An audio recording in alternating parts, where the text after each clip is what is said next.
Kozhikode Chevayur service സഹകരണ bank തെരഞ്ഞെടുപ്പ് police സഹായത്തോടെ അട്ടിമറിച്ചെന്നാരോപിച്ച് കോൺഗ്രസ് കമ്മീഷണർ ഓഫീസിലേക്ക് നടത്തിയ മാർച്ചിൽ സംഘർഷം.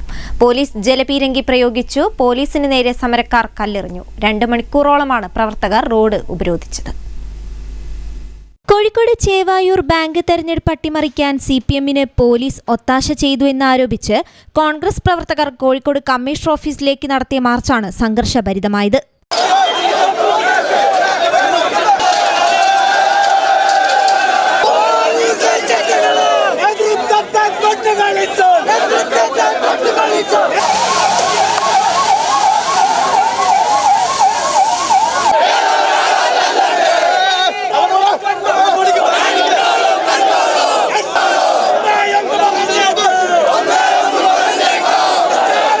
ബാരിക്കേഡുകൾ മറികടക്കാൻ ശ്രമിച്ച പ്രവർത്തകർക്ക് നേരെ പോലീസ് ജലപീരങ്കി പ്രയോഗിച്ചു. പലതവണ പ്രവർത്തകർ പോലീസിന് നേരെ കല്ലെറിഞ്ഞു. പോലീസും പ്രവർത്തകരും തമ്മിൽ ഏറ്റുമുട്ടി. പ്രതിപക്ഷ നേതാവ് VD സതീശൻ മാർച്ച് ഉദ്ഘാടനം ചെയ്തു. UDF അനുഭാവികൾ പണം പിൻവലിച്ചാൽ ബാങ്കുകൾ മാലപ്പടക്കം പൊട്ടുന്നതുപോലെ തകരുമെന്ന് സമരം ഉദ്ഘാടനം ചെയ്തുകൊണ്ട് പ്രതിപക്ഷ നേതാവ് പറഞ്ഞു. എന്താണ് ചേവായൂർ ബാങ്കിൽ വലിയ ഭൂരിപക്ഷത്തിൽ നമ്മൾ ജയിക്കണമായി.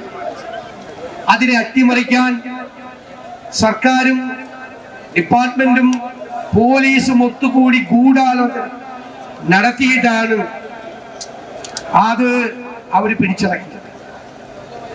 ഹൈക്കോടതിയിൽ പോയി പോലീസ് പ്രൊട്ടക്ഷൻ മേടിച്ചു. ഉന്നതരായ പോലീസ് ഉദ്യോഗസ്ഥന്മാർക്ക് ജനാധിപത്യപരമായ രീതിയിൽ അവിടെ തെരഞ്ഞെടുപ്പ് നടത്താൻ വേണ്ടിയിട്ടുള്ള പോലീസ് സംരക്ഷണം കൊടുക്കണമെന്നുള്ള ഹൈക്കോടതിയുടെ ഉത്തരവുണ്ടായി. അവിടെയാണ് ഈ പോലീസ് കൂടി നോക്കുകുത്തികളായി നിന്നുകൊണ്ട് ഗുണ്ടകൾക്ക്, ക്രിമിനലുകൾക്ക് അരിഞ്ഞാടാൻ വേണ്ടിയിട്ടുള്ള അവസരം കൊടുത്തത്. 5000-ഓളം യഥാർത്ഥ വോട്ടർമാർക്കാണ് വോട്ട് ചെയ്യാൻ പറ്റാതെ അവിടെ നിന്ന് മടങ്ങി വേണ്ടി വന്നു.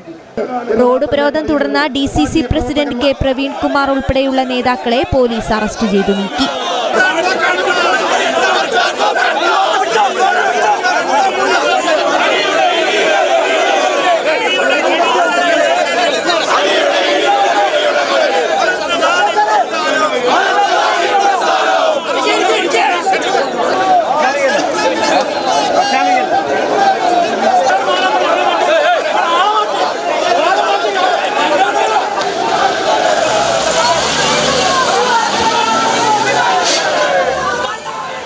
News bureau, Kozhikode.